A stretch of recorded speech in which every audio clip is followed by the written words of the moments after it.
What's up everyone? Welcome to another new video. This is Rahan Riyad and you are watching my YouTube channel. So আপনারা দেখতে পাচ্ছেন এখন আমি যে বাইকটি রাইড করতেছি এটি হচ্ছে একটি ক্রুজার বাইক অ্যান্ড আপনারা সবাই একটু পরিচিত, এটি একটু খুবই পরিচিত একটি বাইক, সেটা হচ্ছে যে হাউজি টিআর 150s। রাইডিং কমফোর্টেবলের কথা যদি থিঙ্কিং করেন তাহলে আমি সর্বপ্রথম যেটা বলবো সেটা হচ্ছে যে ক্রুজার বাইক হচ্ছে best bike to riding comfortable. এই বাইকটার একটা বিশেষত্ব হচ্ছে যে আপনি খুব ইজিলি এবং কমফোর্টেবলি রাইড করতে পারবেন, যেইটা আপনার ব্যাক পেইন হবে না এবং আপনি বোরিং ফিল করবেন না। Long tour, highway, city ride, আপনি যেখানে রাইড করেন বাইকটা আপনাকে একটা অসাম ফিল দেবে এবং খুবই কমফোর্টেবল ফিল করবেন আপনি। সো আজকে আমি এই বাইকটি সম্বন্ধে রিভিউ দেওয়ার ট্রাই করব। আমরা আজকের যে বাইকটি নিয়ে কথা বলবো এটি হচ্ছে যে হাউজি TR 150s।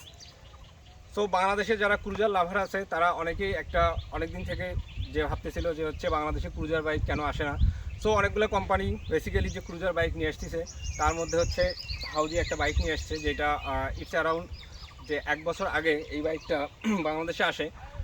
So cruiser bike নিয়ে আজকে আমার এই ভিডিওটি। সো আমরা আজকে এই বাইকটি সম্বন্ধে স্পেসিফিকেশন কথা বলবো। তার আগে একটা কথা বলি, সেটা হচ্ছে যে বাংলাদেশে একটা মিথ কাজ করে যে চাইনিজ বাইকগুলো আসলে ওইভাবে স্পেয়ার পার্টস না পাওয়ার কারণে, বা অনেক সময় দেখা যায় যে আমরা মনে করি যে চায়না বাইক আসলে বেশি দিন করে না।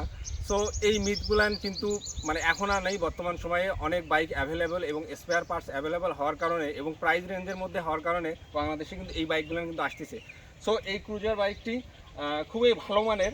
সো আজকে আমি এই বাইকটি সম্বন্ধে ডিটেল স্পেসিফিকেশন এবং প্রাইস নিয়ে কথা বলবো। So let's start. বাইকটা দেখতে একদম ক্রুজার বাইকের মতোই এবং আপনারা দেখতে পাচ্ছেন সেইটা হচ্ছে যে হ্যান্ডেলবারটি কিন্তু একটু আপরাইট একটি হ্যান্ডেলবার, আর বাইকটার আপনি লুকটা হচ্ছে পুরো ক্রুজার বাইকের মতো করে দিছে এবং পিছনে আছে দুইটা স্যাডেল বক্স। আর এই স্যাডেল বক্স দুইটার কাজ হচ্ছে যে আপনি যখন ট্যুরে যাবেন বা আপনি বৃষ্টির দিনে যখন রাইড করবেন তখন আপনার প্রয়োজনীয় কাগজপাতি এবং হচ্ছে রেইনকোট বা আদার যে জিনিসগুলো আছে আপনি খুব ইজিলি এই বক্স দুটোতে রাখতে পারবেন। এবং পিছনে রয়েছে একটি এলইডি টেল ল্যাম্প। সো এইটা কিন্তু রাতের বেলায় কিন্তু অনেক সুন্দর কিন্তু এটা রিফ্লেক্ট করে এবং আলো দেয়। আর এরপর যদি আমরা আসি সেটা হচ্ছে যে পিছনের rare tyre. So rare tyre এবং ফ্রন্ট টায়ার দুইটাতেই রিমে কিন্তু অ্যালো রিম ইউজ করা হয়েছে। হচ্ছে পিছনের রিমটি হচ্ছে 16 ইঞ্চি একটি রিম এবং টিউবলেস টায়ার, আর টায়ার সাইজ হচ্ছে আপনার 90/110। আর পিছনের দিকে হচ্ছে ড্রাম ব্রেক ইউজ করা হয়েছে, সো যেটা অনেক ভালো ব্রেকিং পারফরমেন্স করে। তারপর আমরা যদি আসি সেটা হচ্ছে যে এটির এক্সজস্টির লুকটা কিন্তু একটু সুন্দর, সেইটা হচ্ছে যে আপনারা দেখতে পাচ্ছেন কী অবস্থা।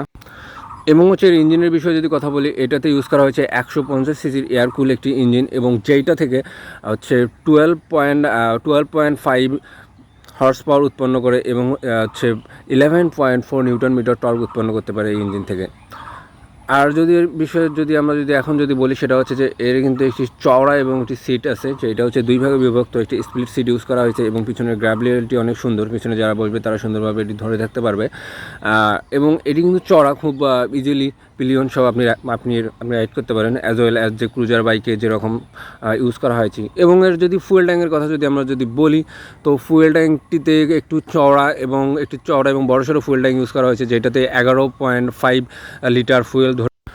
বাইকটার লুক কিন্তু অনেক সুন্দর এবং সামনের যে হচ্ছে হেডল্যাম্পটি ইউজ করা হয়েছে, এই হেডল্যাম্পটিতে একটি হ্যালোজেন হেডল্যাম্প ইউজ করা হয়েছে, যেটা রাতের বেলাতে ভিজিবিলিটি অনেক কম, আপনাকে এটা প্যারা দিতে পারে এবং বেসিক্যালি এটাতে আলো একটু কম হয়, যেটা একটা প্রবলেম। এরপর সেইটা হচ্ছে যে সামনের টায়ারটিতেও ঠিক একটি অ্যালয় রিম ইউজ করা হয়েছে। সামনে যে একটি হাইড্রোলিক ব্রেক ইউজ করা হয়েছে, এটা হচ্ছে 270 মিলিমিটারের ফ্রন্ট হাইড্রোলিক ডিস্ক ব্রেক। সামনে এবং পিছনে দুটি হচ্ছে চাকা হচ্ছে টিউবলেস এবং সামনে চাকাটি হচ্ছে 90/90 সেকশনের টায়ার ইউজ করা হয়েছে। এবং এই রিয়ার ভিউ মিররের পিছনে ক্রোম প্লেটিং দেওয়া হয়েছে, যেটা দেখতে অনেক সুন্দর লাগে আর কি। আর সামনে হচ্ছে একটি গোল একটি স্পিডোমিটার দেওয়া হয়েছে, যে এটাতে স্পিড শো করে। বাইকটা দেখতে কিন্তু অনেক সুন্দর এবং এটার লুকটা জাস্ট অসাধারণ, যেটা ক্রুজার বাইকে হয় আর কি। আর হ্যান্ডেলবারটি অনেক আপরাইট, যেটাতে আপনি বসলে খুব ইজিলি রাইড করতে পারবেন। আর এরপর আমরা আসি যেটা হচ্ছে যে এর স্পিডোমিটার সামনে হচ্ছে গোল একটি স্পিডোমিটার দেওয়া আছে, আর চাবিটা আমি অন করে দেখাচ্ছি, সেইটা হচ্ছে যে স্পিডোমিটারের শুধুমাত্র এটা স্পিড, একটি অ্যানালগ স্পিডোমিটার যার সাথে হচ্ছে গিয়ার ইন্ডিকেটর দেওয়া আছে। অ্যান্ড আর একটা যেটা স্পিডোমিটার সেটা ট্যাঙ্কির উপরে দেওয়া আছে। বেসিক্যালি ক্রুজার বাইকে এগুলো কিন্তু দেওয়া থাকে। এইটাতে আপনার ফুয়েল গজ, তারপর হচ্ছে টোটাল স্পিড এগুলো শো করে আর কি। সো ফুয়েল ট্যাঙ্কটি তো আমি আগে বলছি 11.5 লিটার ফুয়েল ধরবে এটাতে। আর সব মিলিয়ে যে এইটা হচ্ছে যে বাইকের লুকটা কিন্তু অসাধারণ। আর এইটার ক্রুজার বাইক হওয়ার কারণে আপনারা দেখতে পাচ্ছেন যে এটা হচ্ছে যে পাটায় কিন্তু একটু উপরের দিকে থাকবে, যেটাতে হচ্ছে আপনার গিয়ার শিফটিংটা এবং হচ্ছে ব্রেকিং শিফটিংটা উপরে থাকবে। জাস্ট আপনি একটা জিনিস রিয়েলাইজ করবেন এই বাইকটাতে, সেইটা হচ্ছে যে ক্রুজার বাইক হিসেবে, অ্যাজ এ ক্রুজার বাইক হিসেবে আপনি দেখতে পাচ্ছেন যে হচ্ছে সামনের চাকাটা কিন্তু একটু আগে, অন্যান্য বাইকের থেকে কিন্তু একটু আগে। লুক, স্টাইলিশ এবং কমফোর্টেবল দিক দিয়ে যদি আপনি থিঙ্কিং করেন তাহলে এই বাইকটা কিন্তু অসাধারণ। আর একটা কথা সেটা হচ্ছে যে পাটা কিন্তু একটু উপরের দিকে থাকবে। নর্মালি যে আমরা যে বাইকগুলো ইউজ করি এইগুলোতে কিন্তু এরকম থাকে না, বাট এইটা একটু সামনের দিকে যায়। আর এই বাইকটাতে আপনার কখনোই লিন হয়ে রাইড করতে হবে না। সো সিটি এবং হাইওয়েতে এর হ্যান্ডেলবারটি আপরাইট হওয়ার কারণে আপনি খুব ইজিলি এই বাইকটা রাইড করতে পারবেন। সবসময় একটা জিনিস আপনাকে মাথায় রাখতে, এই বাইকটা কিন্তু আপনার হাই স্পিডের জন্য না, বা হাই স্পিড কর্নারিংয়ের জন্য না, বা আপনার হচ্ছে অফ রোডিংয়ের জন্য না। এই বাইকটা জাস্ট হচ্ছে আপনি হচ্ছে মানে প্রকৃতিটাকে এনজয় করতে পারবেন, রাইডিংটাকে মানে এনজয় করতে পারবেন, খুব ইজিলি রাইড করতে পারবেন। আর এইটার যে হচ্ছে সাসপেনশনটি কিন্তু একটি অসাধারণ একটা সাসপেনশন ইউজ করা হয়েছে, যেইটা আপনাকে খুব ভালো একটা ফিল দিবে, রাইডিং ফিল দেবে আর কি। সো সব মিলিয়ে আপনাকে একটা জিনিস মাথায় রাখতে হবে যে আপনি একটা ক্রুজার বাইক রাইড করতেছেন, আর ক্রুজার বাইকের ফিলটা আপনাকে নিতে হবে।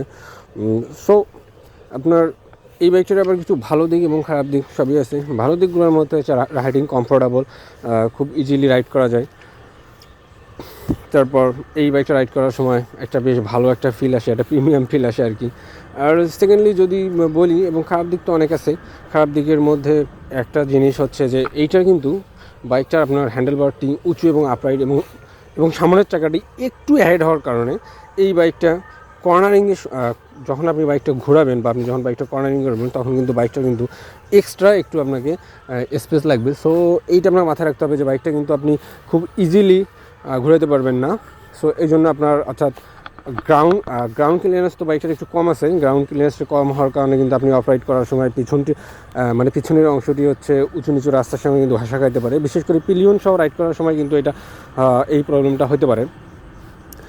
সো তারপর যদি আসি, সেইটা হচ্ছে যে এইটার টপ স্পিডের ক্ষেত্রে যদি আসি, সো বাইকটার টপ স্পিড কিন্তু অ্যারাউন্ড 100 থেকে 110 কিলোমিটার পার আওয়ার, যেটা আসলে আপনি ক্রুজার বাইক রাইড করতেছেন। ক্রুজার বাইকে হয়তো বা স্পিডটা আর একটু বেশি দিলে মনে হয়তো ভালো হইতো আর কি, যেহেতু এটা 150 সিসির একটি বাইক। আর এইটার পাওয়ার একটু কম, যার কারণে এই প্রবলেমটা হতে পারে। অ্যান্ড নেক্সট যেটা আসি সেটা হচ্ছে যে প্রাইস এইটা বর্তমান যে প্রাইস সেটা হচ্ছে যে 1,60,000 থেকে 1,70,000 মধ্যে হতে পারে, যেহেতু চাইনিজ বাইকগুলো একটু ওরা প্রাইস একটু কম বেশি করে রাখে। আপনি যখন নেবেন তখন একটু হয়তো বা একটু অনার করে কিছু। নেক্সট যে বিষয়টা খুবই ইম্পর্টেন্ট সেটা হচ্ছে যে এর মাইলেজ। এই বাইকটা হচ্ছে সিটি এবং হাইওয়েতে মাইলেজ আপনার 35 থেকে 40 বা 38-40 এরকম, বা 40-42 এরকম সর্বোচ্চ হতে পারে। সো এইটা আপনার 35-38 বা 40 এরকম মাইলেজ দিয়ে দেবে। সো এইটা নিয়ে একটু প্রবলেম, হয়তো বা একটু যদি 40+ মাইলেজ দিত তাহলে হয়তো বা খুবই ভালো হতো। অ্যান্ড আরেকটা বিষয় সেটা হচ্ছে যে এইটার হচ্ছে পিলিয়ন সিট চওড়া, পিলিয়ন খুব ইজিলি বসতে পারবে। বাট দুই পাশে বক্স থাকার কারণে এইটা একটু প্রবলেম হতে পারে, আদারওয়াইজ এটা কোনো প্রবলেম নেই। বাইকটাতে যাদের হাইট হচ্ছে 5 ফিট 5 ইঞ্চি বা 5 ফিট 6 ইঞ্চি, তারা বাইকটা কিন্তু খুব ইজিলি রাইড করতে পারবে। কিন্তু এখানে একটা প্রবলেম হচ্ছে যাদের হাইট 5 ফিট 6-এর উপরে, বা 5 ফিট 6, 7, 8 এরকম, যাদের 5 ফিট 6-এর উপরে যাদের হাইট, তারা কিন্তু এই বাইকটাতে খুব ইজিলি কমফোর্টেবল ফিল করবেন না। কারণ হচ্ছে যে বাইকটা নিচ্ছে। তো এখন আমরা এটা বলবো যে এটা হচ্ছে ভালো দিক এবং খারাপ দিক। ভালো দিকগুলো যদি আগে বলি, সেটা হচ্ছে যে বাইকটা খুব ইজিলি এবং খুবই কমফোর্টেবল। যদি একটা জিনিস দেখাই, সেটা হচ্ছে যে বাইকটা বসলে বেশ সুন্দর একটা লুক আসে। আর হচ্ছে যেটা হচ্ছে ক্রুজার বাইকে যেটা সুন্দর, আর এবং বাইকটা হচ্ছে সিটি এবং হাইওয়েতে খুব ইজিলি রাইড করা যায়, যেহেতু হ্যান্ডেল বারটি এটার আপরাইট। আর হচ্ছে পিলিয়ন সিটটি অনেক ভালো। বাট একটা জিনিস প্রবলেম হতে পারে, সেটা হচ্ছে যে খারাপ দিকের মধ্যে যদি বলি, সেটা হচ্ছে যে পিলিয়ন যদি মানে বসতে চায় এইটার একটু প্রবলেম হতে পারে, এই বক্স দুইটা থাকার কারণে একটু প্রবলেম হতে পারে। বাট ওই ধরনের আসলে প্রবলেম ফেস হয় না। তো মেয়ে মানুষ উঠলে একটু প্রবলেম হতে পারে, নর্মালি ছেলেদের জন্য প্রবলেম হয় না। আর এখন যদি খারাপ দিক যদি বলি, খারাপ দিকের মধ্যে একটা জিনিসের খারাপ দিক লাগছে, সেটা হচ্ছে যে এটার গ্রাউন্ড ক্লিয়ারেন্সটা খুবই কম। আর এই গ্রাউন্ড ক্লিয়ারেন্সটা কমের জন্য ভাঙাচোরা রাস্তায় এটা প্রবলেম হতে পারে।